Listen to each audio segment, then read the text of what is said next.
So the second part of this is, like I said before, is how the study that Chuck gave that background on, how that affected the regulations. So Ken's going to talk about that. Ken is a mining engineer with OSMRE, where he's worked on coal mine blasting related issues since 1989. He provides technical assistance and advice to the states, investigates citizen complaints, and evaluates the adverse effects of blasting on people and property. He's an instructor for OSM technical training classes on blasting, mine gases, GPS, and public relations. As the OM Blaster Certificate Coordinator, Ken administers the OSM Blaster Certificate Program and helps states and other federal agencies conduct blaster certification and continuing education training. Ken is a past director of ISEE and has chaired the Blast Vibration and Seismograph section in public education and public relations committees. He is the current chair of the ISEE Standards Committee. Still. Hey, thank you, Nathan.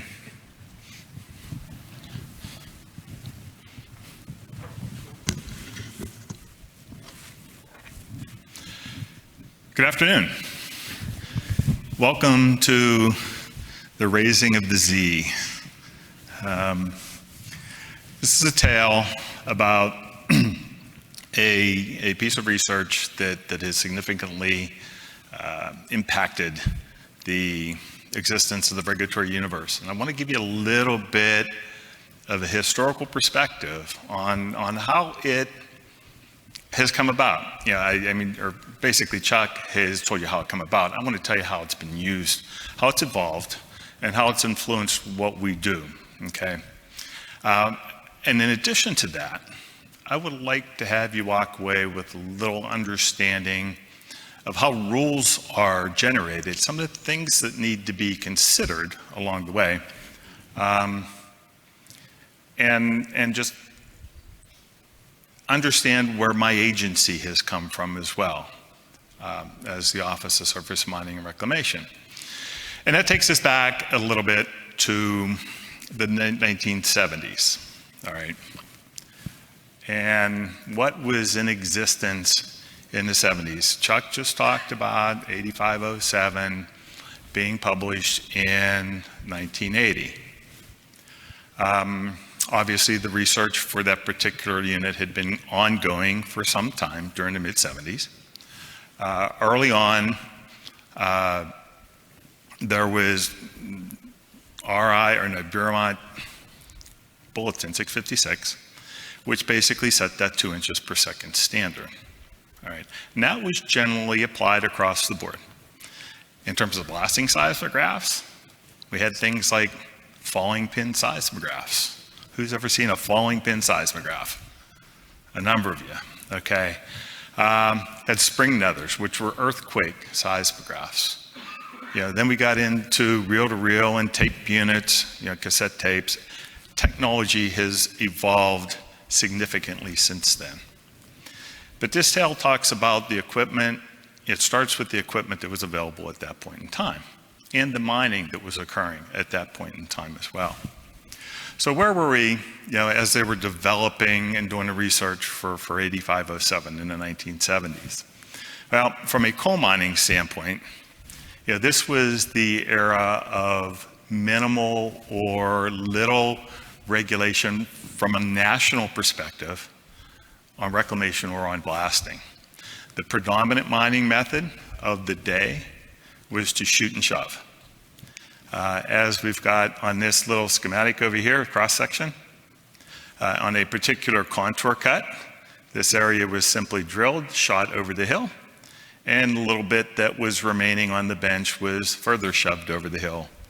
Coal was extracted, and then if they were kind, they would come back in and place a bit of backfill over top of the pavement to minimize the formation of acid mine drainage.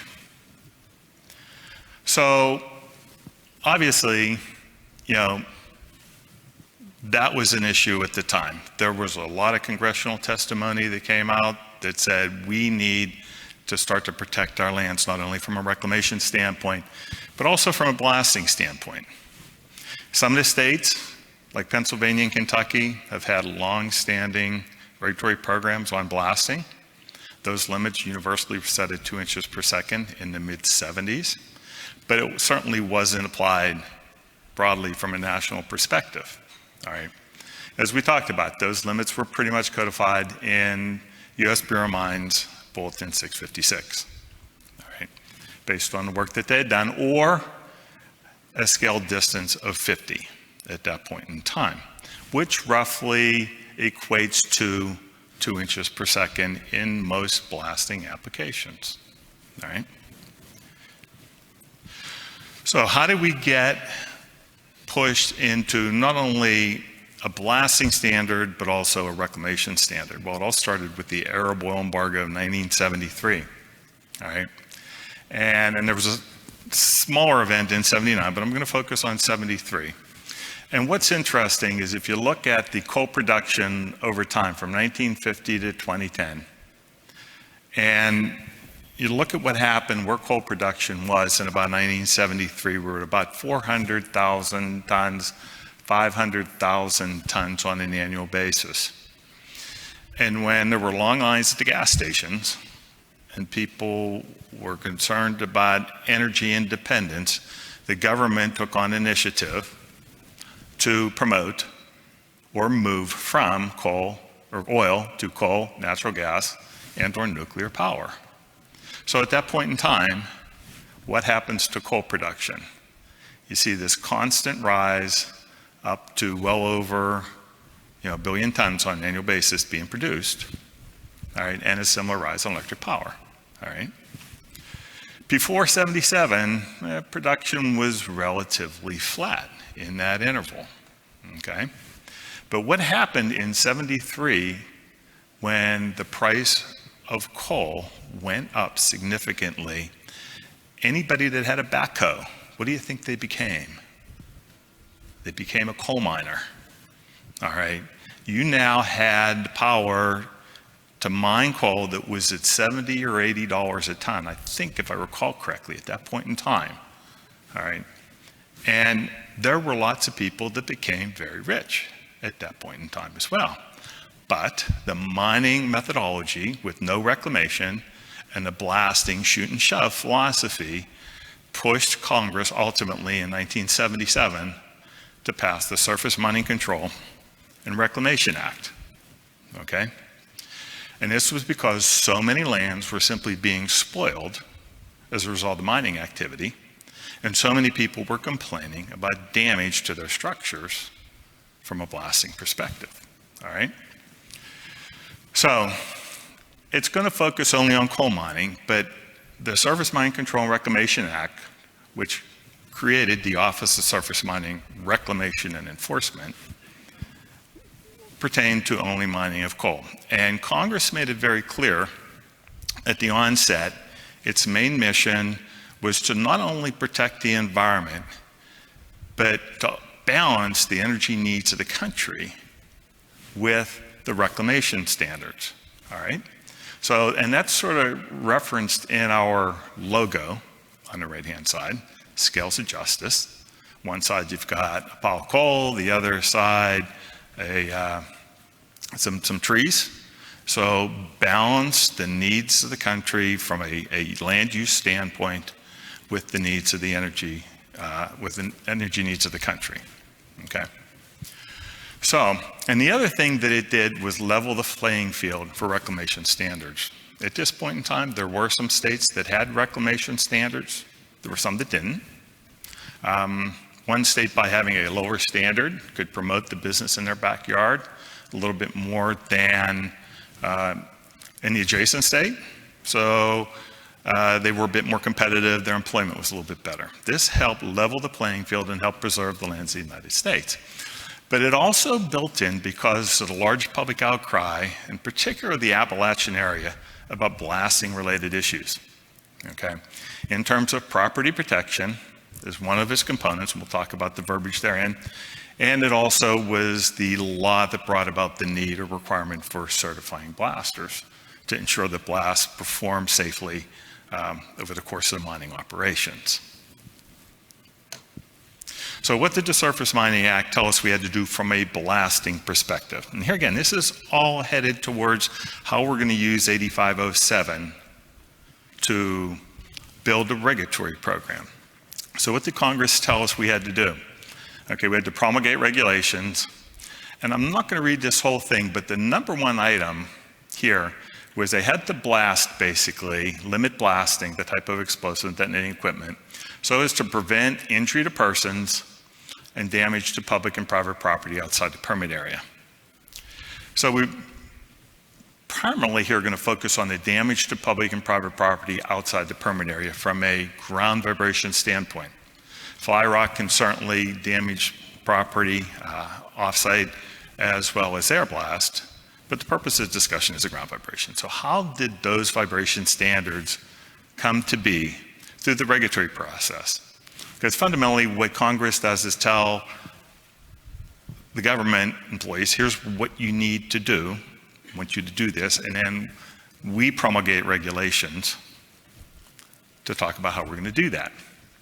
So there's some challenges in writing those regulations, and Chuck touched on some of this already.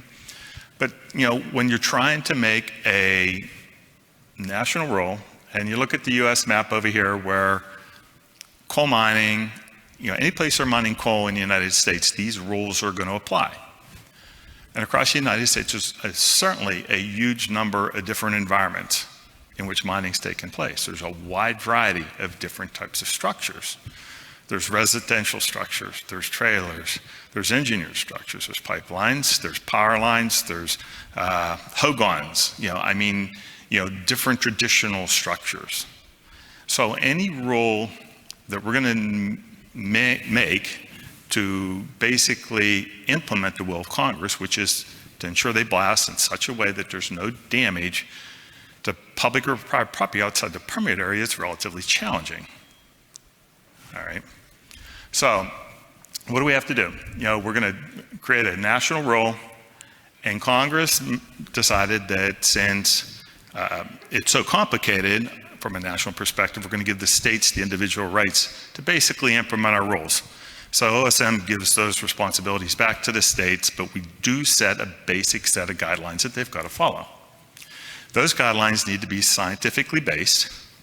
And in this instance, what are we going to use? We're going to use 8507, because that was the primary document that was coming out at that point in time. You got to make rules that can be implemented, and the equipment needs to be available to monitor for those activities. If you don't have a water meter that can sample pH, well, you can't set a rule on pH.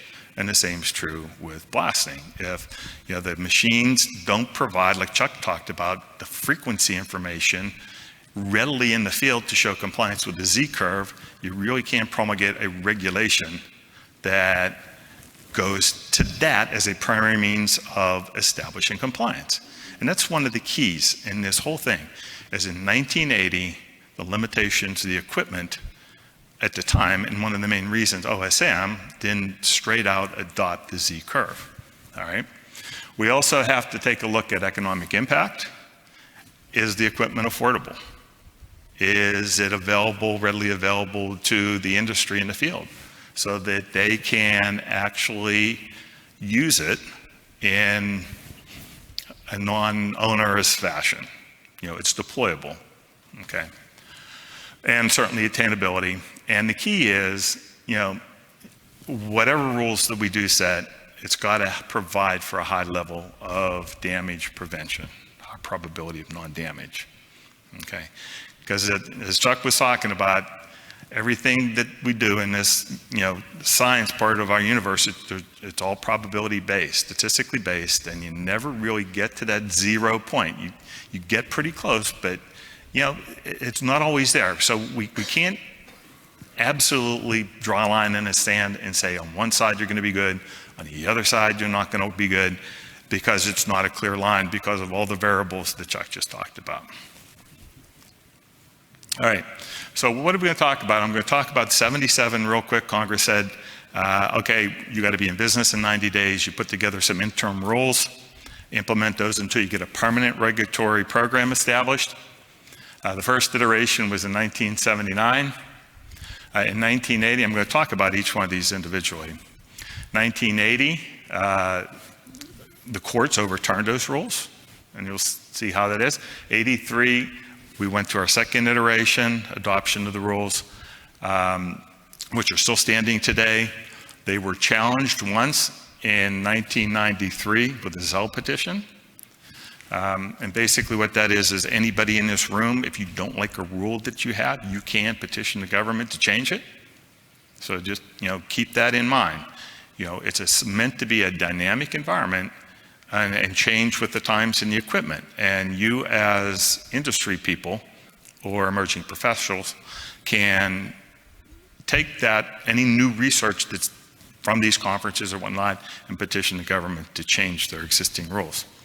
All right, and then, where are we today in terms of the regulatory stuff? All right, so in 1977, here again, before the publications of 8507,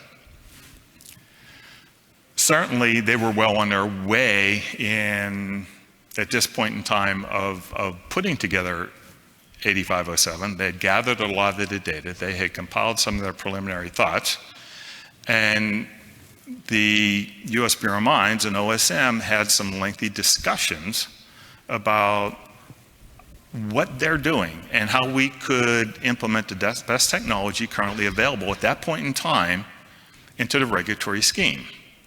All right? So based on those initial discussions, we came up with a prohibition of blasting within 1,000 feet of structures. And peak particle velocities in all instances would have to be less than 1 inch per second. What was the reigning particle velocity limit at that point in time? 2 inches per second. Huge reduction, a halving of the allowable ground vibration level that the industry had up until that point in time. And we said that, okay, if, based on, the population density, land use, age of structures, geology, or frequency of blasting, the level could be lowered by the regulatory authority if, in fact, they found that that was appropriate to ensure prevention of damage. But the key is that it was incumbent on the regulatory authority, the states or OSM, to do that. It's a pretty tall order to fill, because none of the regulators at that point in time had anywhere near the necessary experience to be able to do that. Okay. The other component, in addition to the 1 inch per second, was a scale distance of 60. Okay, and I already touched on the discussion with U.S. Bureau of Mines personnel. Key was discussion. This information hadn't been published yet. Courts do not look very favorably upon information that's not published. They call that hearsay. All right? So what happened in 1980, a judge overturned the 77 rules, which said 1 inch per second was the lay of the land, and made us go back to the 2 inches per second limit at that point in time, because that was what was justified in U.S. Bureau of Mines Bulletin 656. All right. So it explains a lot in terms of, explains why rules are hard to change, because they have to be based on information that's published. Okay. So, they also overturned the blasting within 1,000 feet prohibition. All right, and that's sort of a sidebar, but there was only a prohibition in the act of mining within 300 feet. We tried to extend it to 1,000 feet, and they said, no, you can't do that. Congress didn't authorize you to do that. But that, again, was in part meant to help protect buildings from being damaged from blasting. All right, so it basically forced us to go back and rethink our process after those rules were overturned in 1980. Again, keeping the timeline in mind, about the same time that RI 8507 had actually hit the street and was available for comment. And certainly the Bureau did take a huge amount of heat for that document. A lot of legal action, a lot of people asserting that this is going to put the mining industry out of business. Did it do that? No. It didn't. It ended up being something that was fully able to be implemented, but the vibration levels that they recommended there, as with many new things, it simply takes time. All right. So once it was overturned in 1980, OSM sort of goes back to the drawing board. 8507 hits the street. All right. We require anticipated blast designs within 1,000 feet of blasting operations.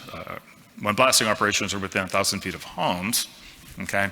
But that's meant more as an early warning signal to the regulatory people that they're getting close to houses. It doesn't limit how they're blasting as a general rule. But we did go back, and since this was published, we took a look at it and we set vibration limits that were based on frequency and particle velocity and based on the type of structure that exists. 8507 predominantly covers residential structures of 1 or 2 stories, as Chuck talked about, and he did the structure response, little example with coffee cup, frequency and particle velocity dependent, but all those other structures have different types of different abilities to withstand seismic impact. All right, and so how do we build that into the system? All right, so when we first published our rules, we decided, okay, this is pretty tough to do this on national level. And we said, okay, we're gonna give you 3 options to comment on. And I wanna review each one of those 3 options because it illustrates the importance of looking at frequency, particle velocity, and structure type. Option 1 that they provided was a chart over here with different types of structures that had different particle velocity limits at different frequencies. So for example, for structure 1, okay, sensitive or protected structures such as a historic building, monument, and residence with construction elements such as plaster interiors and rough stone foundation walls. That's a whole lot more specific than some of the stuff that Chuck talked about, okay? Across the board, 1 inch per second, or half an inch a second. Structure 2, older homes, more than 20 years old. Okay, more than 20 years old. So that means the RI 8507 was in 1980. So that means any house built in 1960 or earlier, basically. And that would hold true today. Okay, that's still the age that you would draw the line at, in my mind, anyways. Older construction elements such as plaster and lath interiors or deteriorated, rigid, and easily fractured construction materials.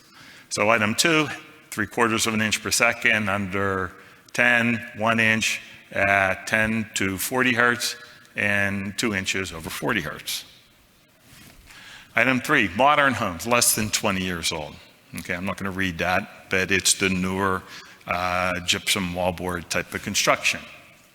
Those were 1 inch, less than 10 hertz, 1.5, 10 to 40, and 2 inches at anything greater than 40 hertz. Structure 4 type, structures with safety considerations such as water towers, impoundments, tunnels, pipelines, and underground mines. So utilities, basically, for simplicity, would have a 2 inch per second limit, 2 inches per second, 2 inches per second limit across the board. And then for buildings designed to resist structure dynamic loads such as earthquakes, wind, and traffic, it just leaves them open-ended. So those are basically engineered structures as a general rule. So the regulator had to evaluate not only the structure type, but also the frequency and modify the particle velocity based on that. It's a lot of work. Or they could use these scale distance factors over here that equated to these particle velocities that are mentioned in the chart on the right-hand side. Okay? So it's a rather complex system to do that. You had to keep track of all the individual types of houses that were in the neighborhood. Option 2,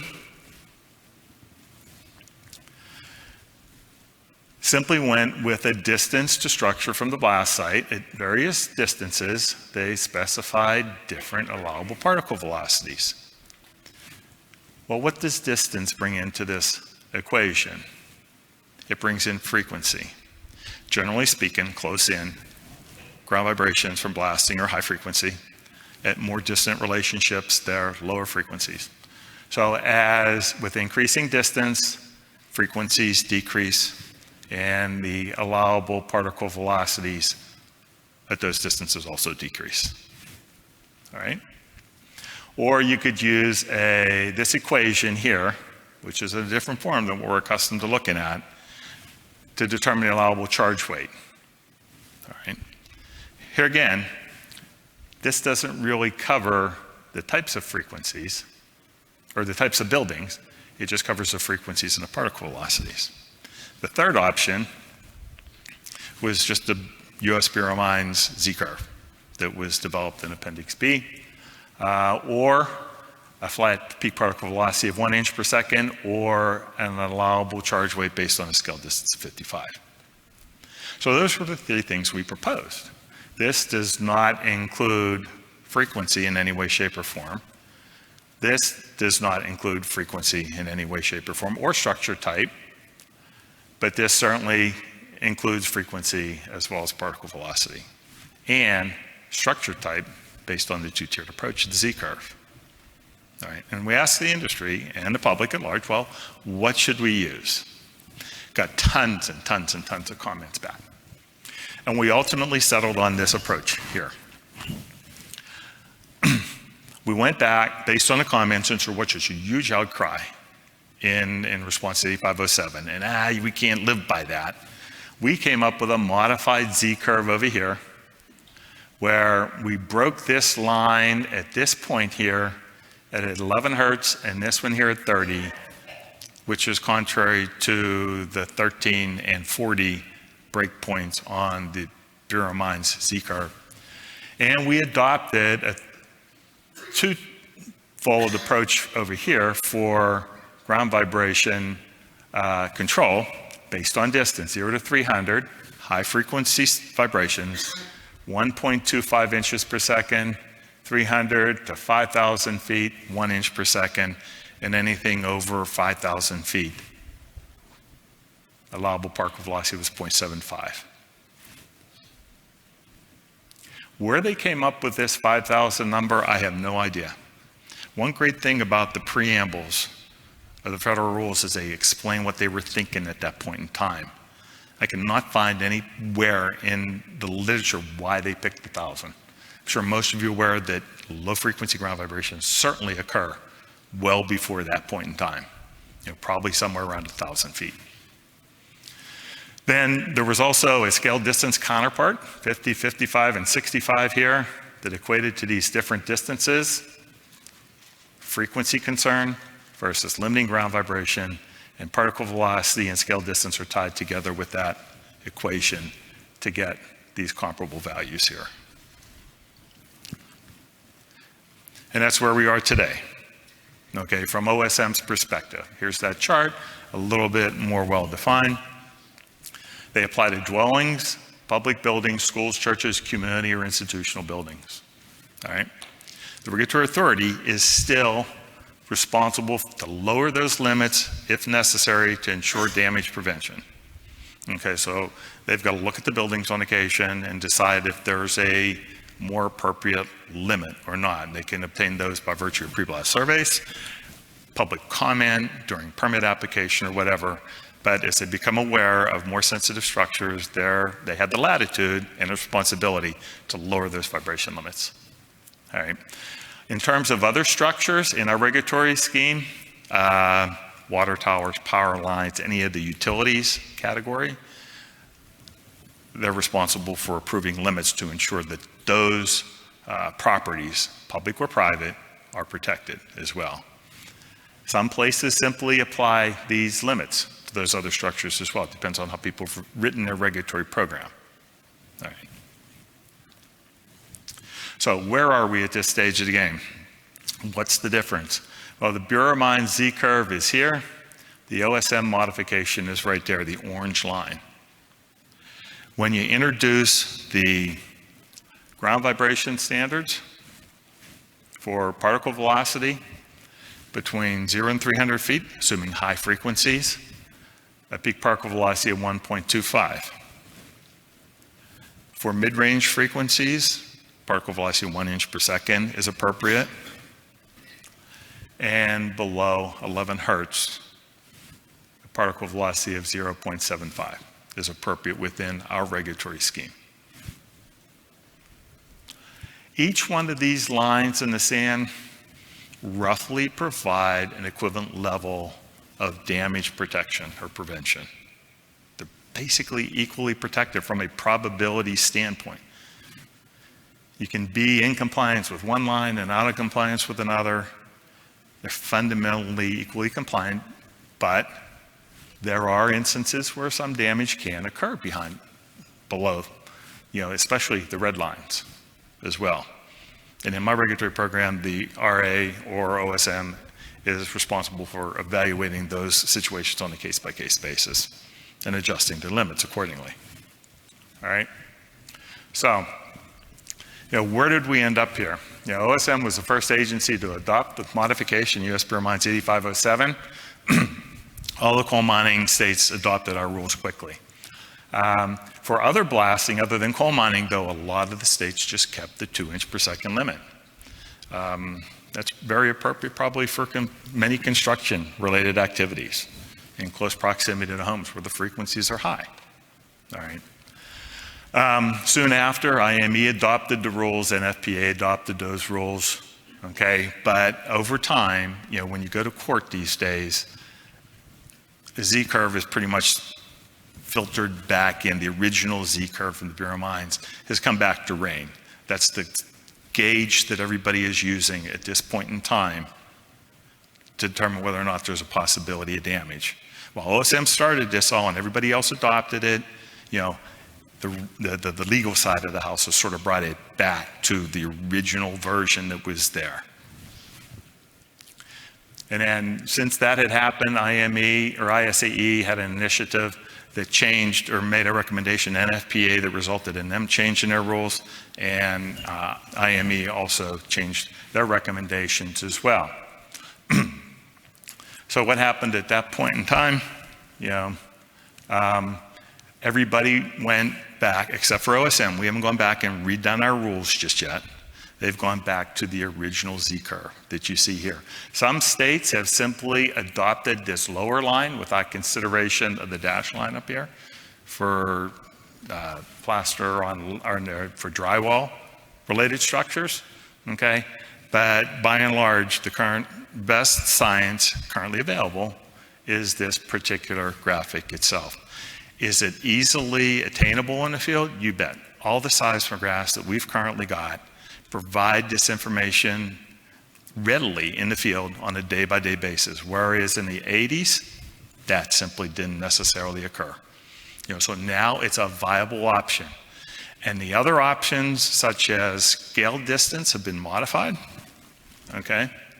To these levels here, 50, 55, and 55, or 55 and 65, but at 1,000 feet instead of 5,000 feet. That's where we currently stand at this point in time. So, where are we after 40 years? The Z-curve is alive and well. It's come back into our view full circle. Provides for a high probability of dawn damage. Used in a lot of legal cases. Adopted by all the professional societies at this point in time. Easily used with the blasting seismographs. And many states have adopted it. And what are the keys that these all consider? Particle velocity, frequency, and structure type. You've got to take a look at all three of those to minimize the potential for damage in any given situation. So with that, I hope you have a little better understanding of the regulatory process and how the U.S. Bureau of Mines 8507 and the Z-curve was brought into our current regulatory scheme to address the prevention of damage to all public and private property in close proximity to blasting applications. Questions?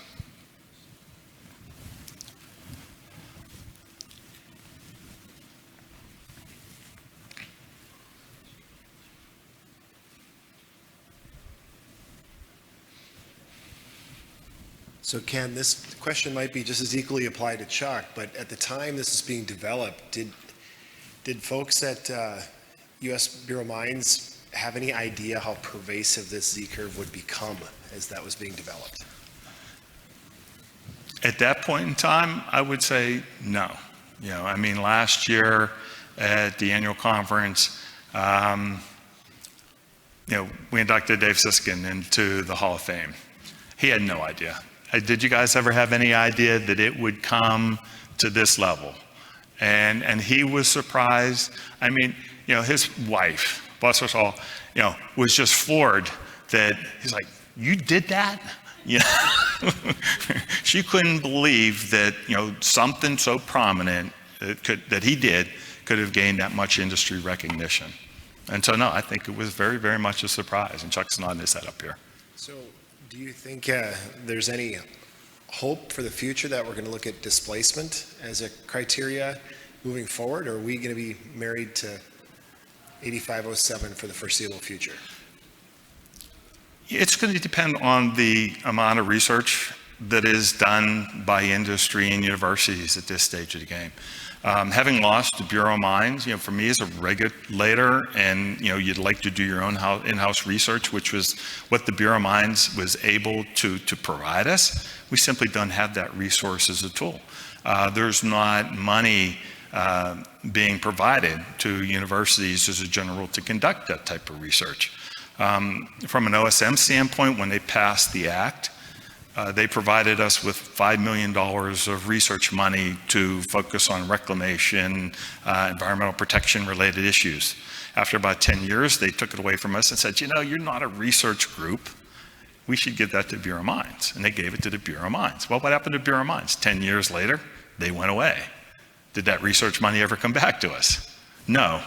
And what's even worse is they told us that, you can't conduct research.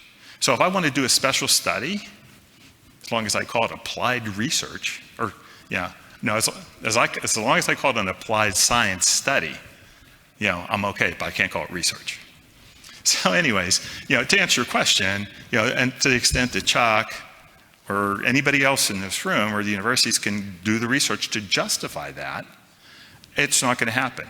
But once that research is available, then it's simply a matter of coming back and petitioning us to change our rules based on the new information that's available, and we would have to entertain that. And I can't guarantee that we would change it, but that's the way the process works. Well, I think then it's incumbent upon those of us that are emerging professionals to start really concepting how strain-based limits will have a role and presence in the future. Absolutely. I would strongly encourage that at this point in time, because that's the only place that the work is going to get done. It's got to come from within at this stage of the game. Unfortunately, the government's not there to help out in this instance as much anymore. Any other thoughts on that, Chuck, by chance? No, I tell you what, how about if you come up here at this point in time, we can just sort of, jointly, talk about some of this stuff. While Chuck's going up there, I just want to say that, when they did this original research, all they had was geophones, accelerometers. There wasn't anything that really measure displacement. Okay, and because what they had was voltmeters, basically, the seismographs at that time. So, okay, that was a real problem for them, and they looked at acceleration and PPV gave the best correlation. And then as they advanced, they realized that, PPV is also dependent on frequency, right? So if you want to differentiate velocity, we'll take it straight in there to get acceleration. For a sinusoidal wave, there's 2 pi f in there as well as the velocity to get acceleration, So that's where it was.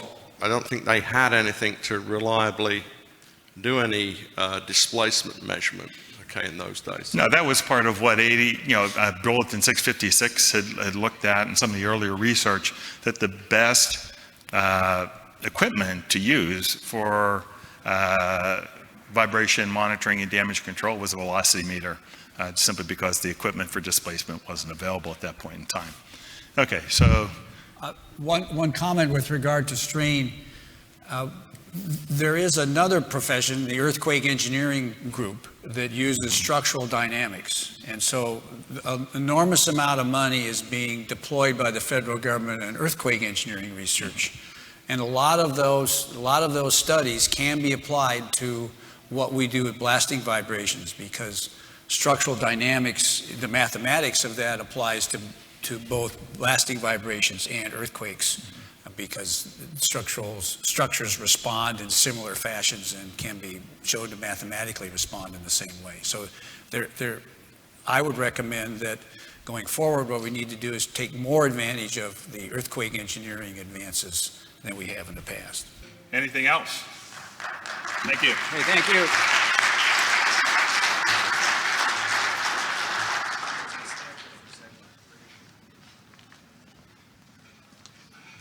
Okay, just a couple of quick things. Since these guys took time out of their lives to put all this together at our request, we got a couple of little plaques for them to commemorate it. They can either put it on the wall or hide it under the table somewhere. But it's kind of nice because we actually put the Z curve on there, and Nice. and the title. Actually, what's funny is it's the Z curve from the online copy. We forgot to remove that crosshair that's on it, so it's not quite the Z curve. It's the Z curve plus the Plus lines. my pencil marks. Yeah, Okay. so it's personal. Yeah, they're my pencil marks. And it has the title and the year on it and everything. So, Ken. Oh, great. Thank you, sir. Very nice. Okay, let's get, hey, Judy, just get a picture of us up here. Hey, Nathan, you're in the middle, somewhere, or over here. Okay, while she's coming up, if you guys have any ideas for a topic like this for next year, don't hesitate to tell myself or any other member of EP. There is a EP section meeting at 3 o'clock for anyone interested. It's for anybody in the industry, no matter what your age is, within 10 years, we'll take anybody. So if you want to get involved, it's in Tennessee B. Just follow Mike in the blue shirt, and he'll take you there. Thank you, everyone, for coming.